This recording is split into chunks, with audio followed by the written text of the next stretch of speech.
6월 23일 수요일입니다. 오늘도 우리가 3일 예배로 하나님 앞에 드리십니다. 기도하시겠습니다. 은혜로우신 아버지 하나님 감사합니다. 이 3일 저녁 저희가 다시금 주 앞에 우리의 온 마음을 다해 정성을 다하여 귀한 제단을 쌓아 하나님 앞에 예배드리도록 하시니 감사합니다. 저희들이 지난 3일간의 모든 삶이 하나님 앞에서 이루어졌음을 고백하며 그 인도하신 가운데 살아온 하나님의 자녀들이 이 시간에 드리는 예배를 하나님께서 기쁘게 받으시고 주여 또 저희들에게 주님의 뜻을 이루어 나갈 수 있는 우리의 하나님 앞에서의 하나님 자녀들의 삶을 허락하여 주시옵소서. 시종을 주 앞에 의지하오며 하나님 우리 주님께서 가르쳐 주신 그 기도가 우리의 삶에 그대로 이루어지고 우리가 주의 뜻대로 구하며 살아가는 주의 백성의 삶이 이루어지도록 오늘도 이 예배 가운데 축복하여 주시옵소서. 예수님 이름으로 기도하옵나이다. 아멘. 찬송 같이 하십니다. 찬송가 276장입니다. 276장 찬송을 같이 하십니다. 말씀은 우리 주님이 가르쳐 주신 기도의 말씀입니다. 마태복음 6장 9절부터 마태복음 6장 9절부터 13절까지 말씀 제가 읽습니다. 그러므로 너희는 이렇게 기도하라. 하늘에 계신 우리 아버지여, 이름이 거룩히 여김을 받으시오며 나라가 임하시오며 뜻이 하늘에서 이루어진 것 같이 땅에서도 이루어지이다. 오늘 우리에게 일용할 양식을 주시옵고 우리가 우리에게 죄 지은 자를 사하여 준 것 같이 우리 죄를 사하여 주시옵고 우리를 시험에 들게 하지 마시옵고 다만 악에서 구하시옵소서. 나라와 권세와 영광이 아버지께 영원히 싸움나이다. 아멘. 주님 가르쳐 주신 기도 네 번째 시간입니다. 주님께서는 이 주님이 제자들에게 주님께서 제자로서 새로운 삶을 주님 앞에 부름받고 살게 된 사망에서 옮겨져 생명이 된 하나님의 자녀들인 제자들에게 너희는 이렇게 기도하라 하시면서 기도를 가르쳐 주셨습니다. 기도의 시작을 이렇게 부릅니다. 아버지여, 누가복음에서는 아버지여라고 불렀고 그리고 마태복음에서는 하늘에 계신 우리 아버지라고 이렇게 부르고 있습니다. 하늘에 계신 우리 아버지여, 아버지라고 부르는 것, 하나님을 아버지라고 부르는 것이 기도의 시작이었어요. 하나님은 보통 분이 아니라 전능하신 하나님이신데 그분이 우리의 아버지다. 나의 아버지다. 나하고 창조주 전능하신 하나님은 이런 특별한 관계에 있다고 하는 것입니다. 그 하나님을 아버지라고 부르는 것이 기도의 핵심이에요. 그리고 오늘 이제 하늘에 계신 우리 아버지여라고 말씀하는데 하늘에 계신 우리 아버지는 또 어떤 의미를 담고 있는 것인가? 왜 주님이 그걸 가르쳐 주셨을까? 이렇게 기도하라고 왜 가르쳐 주셨을까? 하늘에 계신 우리 아버지요. 10절에도 하늘에 계신 우리 아버지의 이름이 거룩히 여김을 받으시오며 나라가 임하시오며 뜻이 하늘에서 이루어진 것 같이 땅에서도 이루어지이다라고 계속해서 하나님 앞에 기도하고 있습니다. 하늘에 계신 우리 아버지여 부르면서 하나님의 나라가 임하시고 이 땅에서 이루어 주시옵소서. 그를 기도하고 있는 겁니다. 우리들의 필요와 우리들의 간구 이전에 먼저 하나님의 나라, 하나님 하늘에 계신 아버지를 부르고 하나님의 나라가 임하시고 하나님의 나라가 이 땅 가운데서 우리의 삶 가운데서 이루어지기를 기도하고 있는 것이에요. 하늘이 어디에 있습니까? 이 하늘은 위에 있죠. 땅은 아래에 있고. 많은 사람들은 하늘을 우러러 봅니다. 하늘을 숭배합니다. 높으니까. 하늘이 다스린다고도 합니다. 하늘이시여 라고도 부릅니다. 하늘이 하나의 신격화된 대상이 됩니다. 하늘이라 그러면은 이룰 수 없는 곳, 그것을 많은 사람들이 생각합니다. 그것은 동서고금 어디를 막론하고 다 마찬가지입니다. 하늘은 우리 인간이 감히 범접할 수 없는 그런 영역이고 그런 대상입니다. 신격화됩니다. 근데 유대인들에게 있어서 하늘이 하나만 있는 것이 아닙니다. 하늘이 여러 개 있다고 생각을 했어요. 우리말 번역에는 하늘이라고 하늘이 하나인 것처럼 말을 번역을 했지만 우리 한국적인 개념이 하나니까, 하늘은 하나니까. 그런데 이 성경에 나타난 그 하늘에 대한 개념은 하나가 아닙니다. 하늘이 여러 개예요.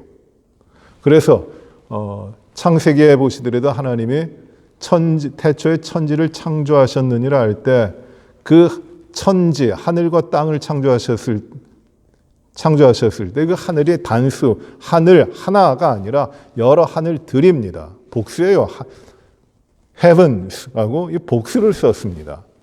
여기 주님 가르쳐 주신 기도, 주님이 기도를 가르쳐 주시는데 거기서도 하늘에 계신 우리 아버지여라고 할 때 이 하늘은 단수가 아닙니다. 하늘에 계신 원어로는 그 헬라 원문으로는 토이스 우라노이스라고 썼어요. 복수 3격을 썼습니다. 3격은 헬라에서 3격은 어떤 그 위치를 나타내는 것이에요. 고정된 위치를 나타내는 겁니다. 이동하는 것이 아니라 고정된 위치를 의미하는 것이 3격인데 그 3격을 썼습니다. 하늘이라고 하는 것이 어디 위치인데 그것이 하나가 아니에요. 복수를 썼습니다. 하늘들 안에라는 말이에요. 하늘들 안에. 그래서 하늘에 계신 우리 아버지여라는 말은 하늘들 안에 계신 우리 아버지라는 말씀의 뜻입니다. 그것이 그 헬라인들, 유대인들의 그 하늘에 대한 개념이었어요. 그런데 그 유대인들이 가지고 있는 이 하늘에 대한 개념은 하늘이 하나가 아니라 여러 개인데 대표적으로 3층으로 되어 있다고 생각을 했습니다. 1층 하늘, 2층 하늘, 3층 하늘. 3층, 천. 이 사도 바울이 신비한 경험을 하면서 자신의 3층 전에 다녀왔다고 하죠. 그 세 번째 하늘이라는 말이에요. 세 번째 하늘. 그 유대인들이 가지고 있는 이 하늘의 구조는 첫 번째 하늘은 어떤 하늘이냐면 이 우리가 보는 이 하늘입니다. 새들이 날아다니고 구름이 떠 있고 우리가 육안으로 볼 수 있는 하늘이에요. 궁창으로 막혀져 있는 하늘, 공간적인 하늘을 의미합니다. 우리가 흔히 생각하는, 우리가 자연적으로 보는 그런 하늘을 가리킵니다. 그 하늘이 있어요. 대기를 덮고 있는 하늘. 이것이 첫 번째 하늘입니다. 그들이 생각했던, 그들 가운데 있었던 두 번째 하늘은 무엇이냐면 공중의 권세 잡은 자, 에베소서에 말씀을 하고 있는데 이 또 하늘이 있는 거예요. 그 공중이 뭐냐면은 두 번째 하늘입니다. 두 번째 하늘은 이 땅을 지배하고 있는 공중의 권세 잡은 사탄의 세력이 있는 그 자리예요. 그것이 두 번째 하늘입니다.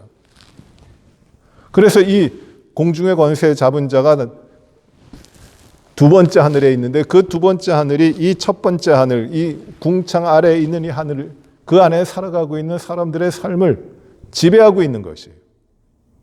이것이 두 번째 하늘입니다. 그런데 그 위에 세 번째 하늘이 있어요. 3층 천이 있어요. 그것은 전능하신 하나님이 거주하시는 하나님의 통치의 자리입니다. 하나님의 하늘입니다. 하나님이 거주하시는 자리입니다. 하나님의 보좌가 있는 곳이에요. 그래서 이 3층 천이 둘러덮어서 아래 첫 번째 하늘과 두 번째 하늘의 모든 영역을 다스리시는 것이에요. 그래서 하나님의 모든 영역과 모든 우주와 모든 질서를 다스리시는 하나님, 그 하나님이 계신 곳이 어디냐면은 이 3층 천입니다. 이것이 유대인들이 가지고 있는 하늘에 대한 개념이에요. 주님이 기도를 가르쳐 주실 때 하늘에 계신 우리 아버지여라고 말씀할 때는 그 의미가 무엇이냐면 복수예요. 하늘들에 계신 하나님, 모든 것을 다스리시는 하나님, 모든 만물들, 우리의 눈으로 보는 우주적인 모든 만물들, 하늘 아래에 있는 모든 것들을 다스리시고 또 그것들을 지배하는 그 사탄의 세력과 악한 영의 세력, 공중의 권세 잡은 자의 세력까지도 다스리시는 가장 높은 하늘 위에 계신 하나님, 만물을 다스리시는 하나님이시라는 것이에요.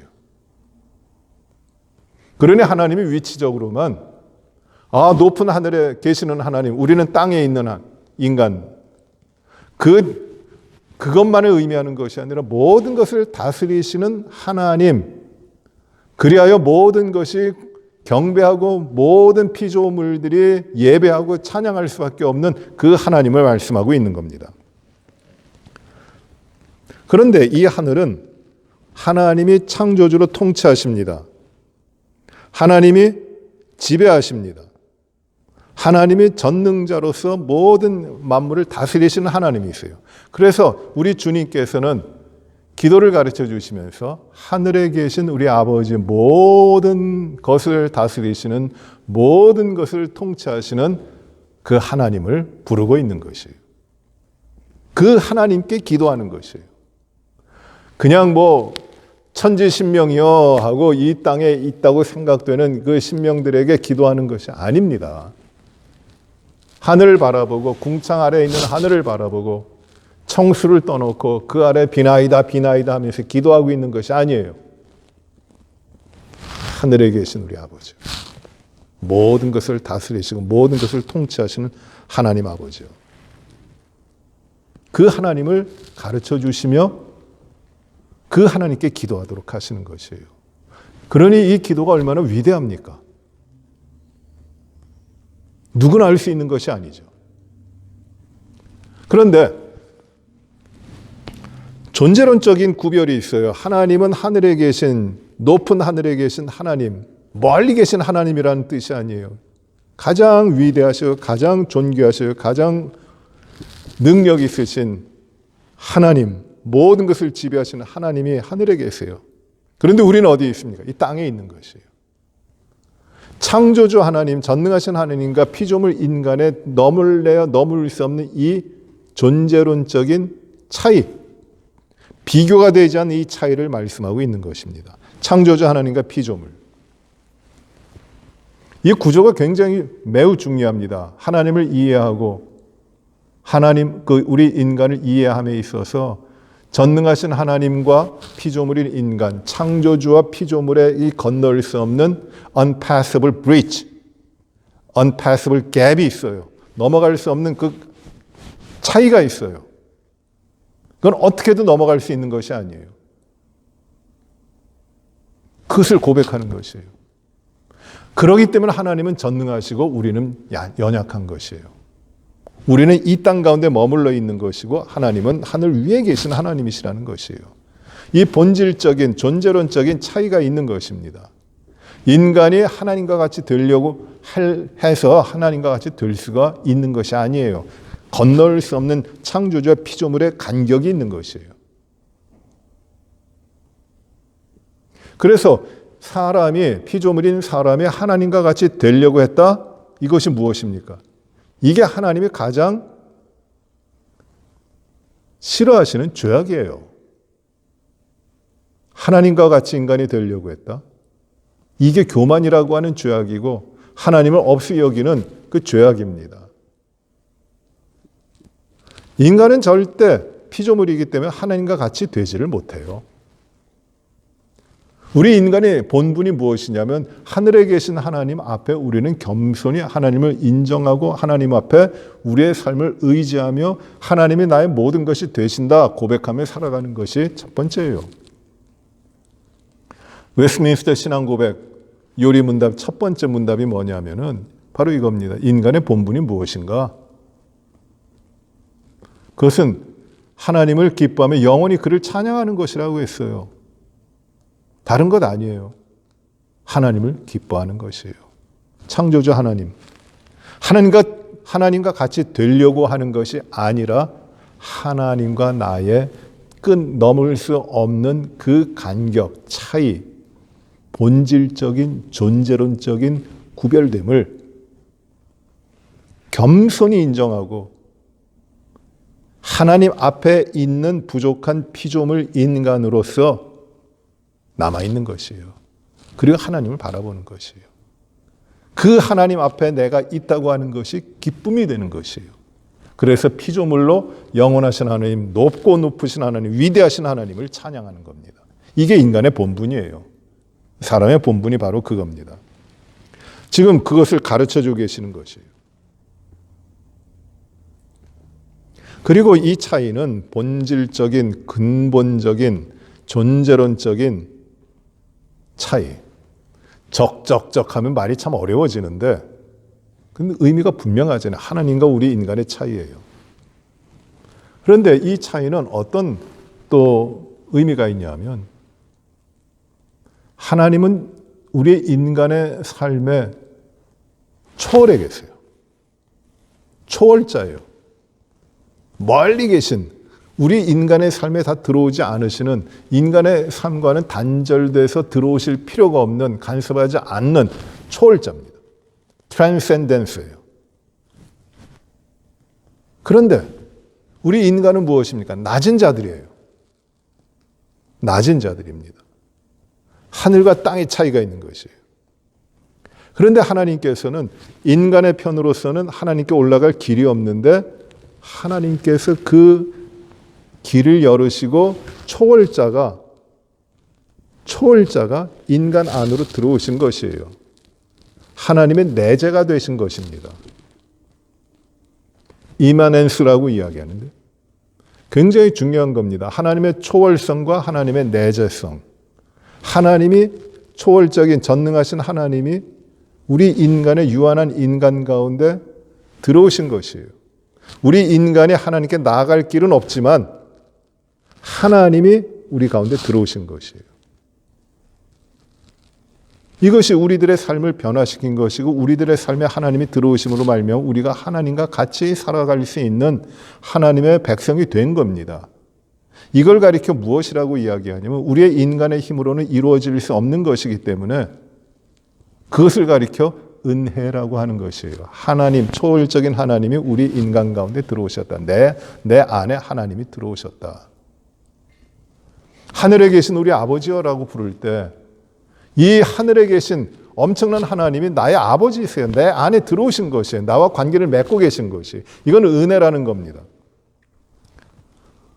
완전히 거룩하신 하나님이 내 비천한 삶 가운데 들어오신 것이에요. 은혜예요. 완전한 선함이신 그 하나님으로부터 그 하나님이 내 안에 내 삶을 이끌고 가시는 것이에요. 이게 은혜예요. 완전한 능력을 가지신 창조주 전능하신 하나님이 내 삶 가운데 들어오셔서 내 삶을 이끌어 가시는 것이에요. 이게 은혜예요.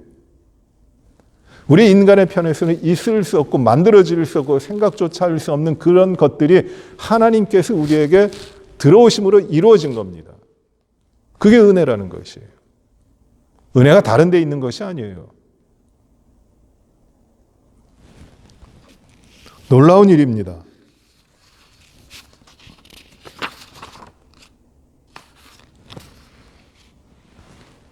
이 하나님의 초월적인 초월성이 우리 인간 가운데 들어오셔서 우리 사람들, 우리 유한한 인간들에게 하나님과 함께 갈 수 있게 해 주신 것입니다. 이게 하나님의 은혜예요. 그래서 주님이 기도를 가르쳐 주시면서 하늘에 계신 우리 아버지요 라고 우리가 부르도록 하실 때에는 하나님 앞에 아무것도 하나님을 부를 수 없는 우리들, 나 같은 죄인이 부패하고 냄새나고 타락하고 배반하고 하나님 없이 살아올 수밖에 없는 나 같은 죄인에게 하나님이 들어오셔서 나의 삶의 주인이 되시고 나의 아버지가 되어주신 이 특별한 관계에 있다고 하는 이 엄청난 은혜를 지금 고백하고 있는 것이에요. 이게 주님께서 첫 번째로 기도를 가르쳐 주시면서 첫 번째로 기도하게 하시는 고백입니다. 하늘에 계신 우리 아버지요. 얼마나 대단한 말입니까? 하늘에 계신 전능하신 하나님이 나의 아버지다? 와.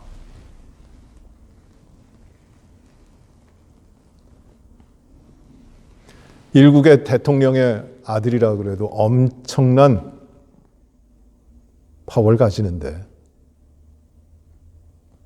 하나님이 나의 아버지시면 어떠겠어요? 엄청난 거죠. 엄청나다는 말도 되지 않는 거예요. 하나님의 자녀가 되는 권세를 주신 것이에요. 이것이 바로 하늘에 계신 우리 아버지여라는 말씀입니다. 그래서 이 하늘에 계신 우리 아버지여라고 고백하는 이 내용은 우리의 믿음의 삶에서 가장 핵심적인 것입니다. 우리가 기도하는 대상이 그냥 흩어져 있는 이 세상의 어떤 것이 아닌 것이에요. 하늘에 계신 전능하신 창조주 하나님, 인간과 같지 않고 절대 인간적이지 않은 전능자, 그분입니다. 여러분, 다른 종교의 신들을 보면은 사람들의 형상이에요, 다. 사람들의 형상입니다. 거기에 희노애락이 있고 신들 가운데 갈등과 질시가 있고 사랑과 애정이 있고 증오가 있어요. 사람들하고 똑같아요. 왜? 그것은 사람들이 만들어낸 것이기 때문입니다. 히랍의 철학자 데모크리토스라는 사람이 있어요. 굉장히 급진적인 철학을 했던 사람입니다. 그 오래전에 소크라테스 이전의 사람인데 그 사람이 이런 말을 했어요. 소가 신을 그린다면 2개의 뿔을 그렸을 것이다. 사람이 신을 만들어내듯이 소도 자기들의 신을 만들어내고 그려낸다면 소들은 어떻게 신을 만들 것인가? 2 뿔을 그렸을 것이다. 2 뿔이 달린 신을 만들어냈을 것이다. 무슨 말이냐면 그 오래전에 그는 이런 말을 한 것이에요. 이렇게 갈파한 것입니다. 신들이라고 하는 건 결국 사람의 프로젝션이다. 사람들이 투영해낸 것, 사람들의 생각으로 만들어낸 것이다. 라고 이야기하고 있는 것입니다. 맞아요. 그래요. 그래서 우리 하나님께서는 계명을 주시면서 이스라엘 백성들을 불러서 자기 백성 삼으시고 계명을 주시면서 당부하시고 또 명령하신 것이 무엇이냐면 나 외에 다른 신을 두지 말라 하시고 어떤 형상도 만들지 말라. 땅에 있는 것이나 하늘에 있는 것이나 어떤 형상도 우상으로 만들지 말라. 그건 다 형상이라는 것입니다. 나무를 깎아서 아무리 잘 만들어야 그건 무슨 소용이 있습니까? 하나의 사람들이 만들어낸 프로덕트예요. 형상입니다. 이미지밖에 되는 것 아닙니다.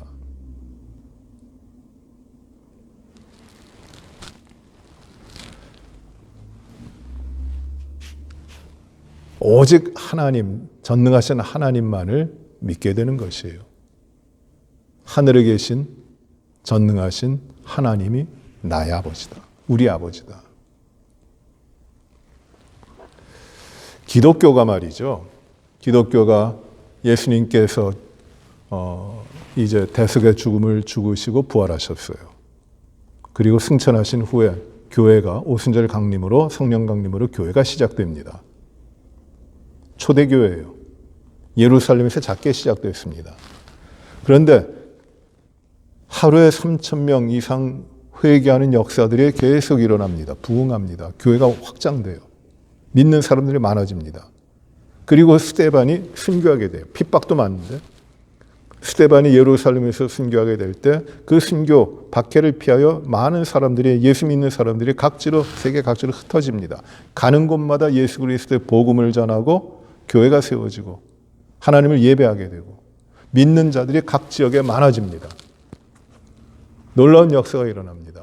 핍박이 많아집니다. 예수 믿는 사람들에 대한 핍박이 많아집니다. 그렇지만 핍박이 많으면 많을수록 교회는 일어나기를 시작합니다. 세워지기를 시작합니다. 막을 수가 없습니다. 그렇게 한 300여 년이 지나요. 300년쯤 지난 다음에 313년에 컨스탄틴 대제가 밀라노 칙령을 내려서 기독교를 박해하는 것이 아니라 이제는 기독교를 로마의 국교로 삼습니다. 그 전에 국교는 황제 숭배였고 황제가 신이라고 하는 황제의 숭배였고 그리고 수많은 우상들을 황제의 의지에 따라 가지고 우상들을 섬겼습니다. 그런데 그걸 다 이제 컨스탄틴 대제가 그 우상들을 다 멀리하고 오직 기독교가 로마 제국의 유일한 종교임을 국교인 것을 선언한 것이에요. 기독교가 공인됐어요. 그 다음에 기독교가 발전을 합니다. 문제들도 그때 많이 일어나요. 사상적인, 신학적인 논쟁들이 많이 일어납니다. 이단들도 많이 일어납니다. 잘못된 가르침도 많이 있고 교회가 교권을 가지면서 정치적인 권력화되면서 또 교회가 안에 일어나는 부패와 갈등들이 많아집니다. 그 당시에 교회가 로마를 중심으로 한 서방교회와 그리고 저기 동방에 오늘날 터키 지역에 있는 이스탄불 그곳을 중심으로 한 또 교회가 몇몇 교회가 있었는데 이렇게 두 지역의 교회가 세력이 컸어요. 그래서 이 두 교회가 하나가 되지 못하고 갈등하면서 결국 동방교회와 서방교회로 나누어집니다. 서방교회는 로만 캐톨릭으로 전통을 이어오고 동방교회는 오늘날도 남아있어요. 굉장히 그 역사가 깊고 그대로 보존되어 있는 그 오래전의 교회 모습이 보존되어 있는 곳이 동방교회입니다. 그 러시아 정교회, 우크라이나 정교회 이렇게 동유럽 쪽에 있는 기독교들 소련이 아무리 그 공산주의화 돼가지고 세력을 가지고 있었다 할지라도 스탈린이 있었다 할지라도 이 동방 정교회, 러시아 정교회는 아직까지 남아 있어요. 이 동방 정교회가 서방과 갈라지면서 거기에 큰 이슈가 생기는데 그것이 크게 두 가지의 이슈가 무엇이냐면은 성령에 대한 것입니다. 삼위일체 논쟁 가운데 성령의 출처가 어디가 되느냐? 동방교회는 성부로부터만 나온다고 하고 서방교회는 성부와 성자로부터 나온다고 하는 이 논쟁이 붙어서 의견이 합치가 안 돼요. 신학적인 논쟁입니다.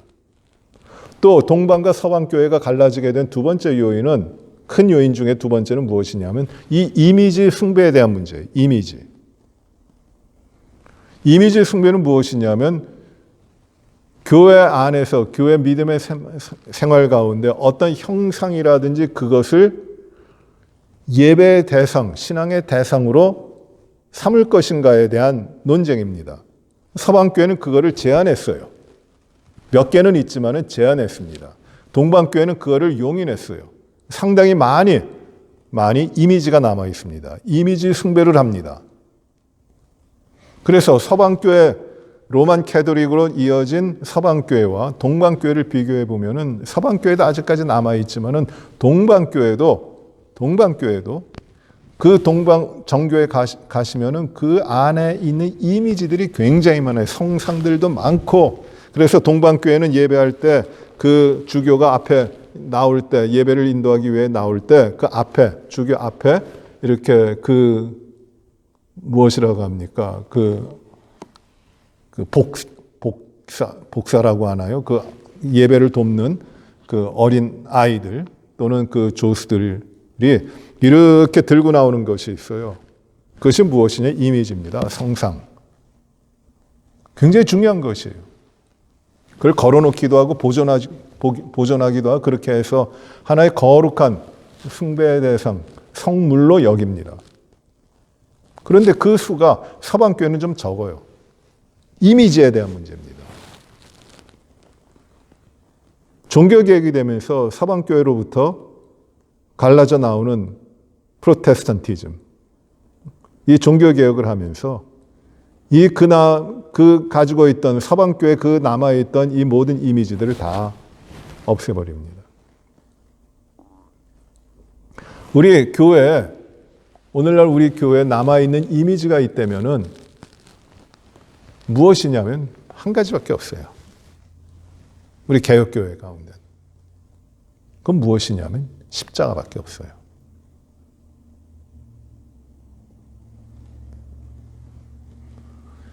어떤 이미지를 가지고 섬기는 것, 그거는 하나님 앞에 바른 것이 아니라는 것이에요. 하늘에 계신 하나님, 그 하나님은 눈으로 형상화될 수 있는 분도 아니고, 그리고 어떤 개념으로 우리가 완전히 포착하여 설명할 수 있는 분도 아니고, 그리고 그 하늘에 계신 하나님은 있고 없고 어떤 위치적인 존재와 비존재가 있는 분도 아니고, 그리고 이 하늘에 계신 하나님, 우리의 하나님 아버지는 어떤 민족이라든지 어떤 계층이라든지 거기에 국한되어 구별되어 있는 분이 아니라 통체적으로 전체를 다스리시는 전능하신 하나님이신 것이에요. 어떤 이미지 하나로 형상화되어서 거기에 갇혀 있는 분이 아니라는 겁니다. 그분을 우리가 아버지라고 부르면서 기도하는 것이에요. 이것이 주님이 가르쳐 주신 기도입니다. 그래서 우리가 주님이 가르쳐 주신 기도를 하면서 하늘에 계신 우리 아버지여 라고 부를 때 이 고백은 정말 우리의 엄청난 믿음의 고백입니다. 이거보다 더 위대한 믿음이 어디 있을까요? 하늘에 계신 우리 아버지. 와. 그래서 우리가 주님 가르쳐 주신 기도를 참 여러 번 합니다. 하루에도 몇 번씩 할 때도 있습니다. 그때마다 우리가 뜻없이 의미 없이 반복적으로 하는 것. 이건 이방인들의 기도예요.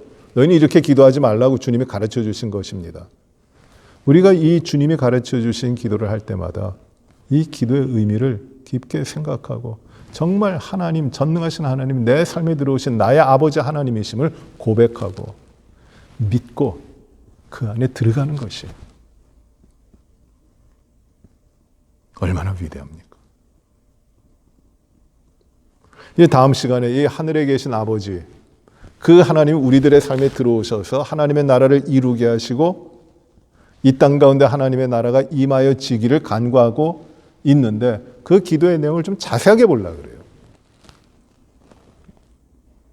그 하늘에 계신 하나님이 우리들의 삶에, 우리 인간의 삶에 어떻게 들어오고 계시고 어떻게 역사하고 계시는가, 그걸 어떻게 간구하는가를 먼저 가르쳐 주고 계시거든요. 그것이 주님 가르쳐 주신 기도의 전반부입니다. 그리고 그 이후부터는 우리에게 일용할 양식을 주옵시고 하나님의 나라의 백성으로 우리에게 임하신 하나님의 나라의 삶을 살아가는 우리들의 삶에 하나님의 나라로 말미암아 우리가 간구해야 될 것들을 말씀하고 있는 것이에요. 가르쳐주고 계시는 것이에요. 양식의 문제, 죄의 문제, 이런 것들입니다. 시험의 문제.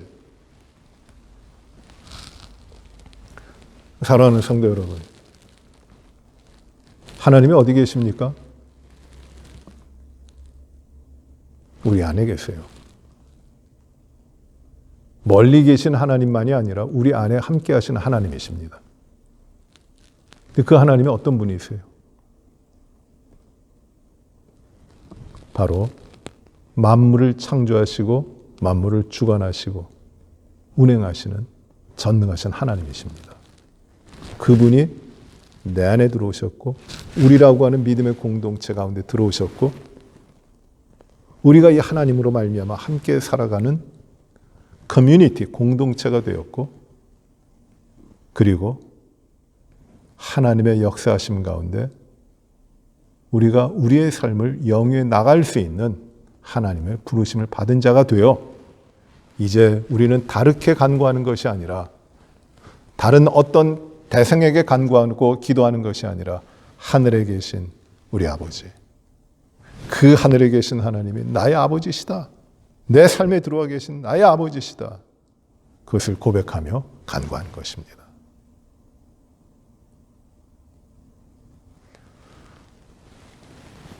가장 중요한 기도가 있다면 바로 주님이 가르쳐 주신 기도입니다. 그러나 가장 의미 없이 반복되어지는 기도가 있다면 역시 주님이 가르쳐 주신 기도입니다. 그러나 우리는 이 기도를 얼마나 자주 하느냐 문제가 아니라 이 기도에 담겨져 있고 이 기도를 통해 우리에게 주시는 하나님의 뜻, 우리 주님의 뜻, 우리 주님의 간구, 하나님의 백성으로 반드시 하나님 앞에 드려야 될 간구를 우리가 깊게 알고 그리고 이 믿음대로 주님의 뜻대로 간구하는 삶을 살아야 됩니다. 위대한 기도입니다. 다음 시간에는 우리 하늘에 계신 우리 아버지의 하나님의 나라, 거기에 대해서 우리 이어서 보도록 하시겠습니다. 하늘에 계신 우리 아버지께 우리 모든 삶이 고백되고 간구되고 그 하나님을 바라보며 살아가는 믿음의 자녀들의 삶이 우리 가운데 이루어지기를 간절히 바랍니다. 기도하시겠습니다. 은혜로우신 아버지 하나님 감사합니다. 하늘에 계신 우리 아버지요, 너희는 이렇게 기도하라고 말씀하시며 하나님 아버지가 우리 아버지시고 하늘에 계신 아버지시라고 하는 것을 우리에게 가르쳐 주시고 그 하나님을 부르며 기도하라고 우리에게 말씀하신 것을 저희가 들었습니다. 아버지 하늘, 우리는 헛된 것들을 향하여 기도하는 것이 아닙니다.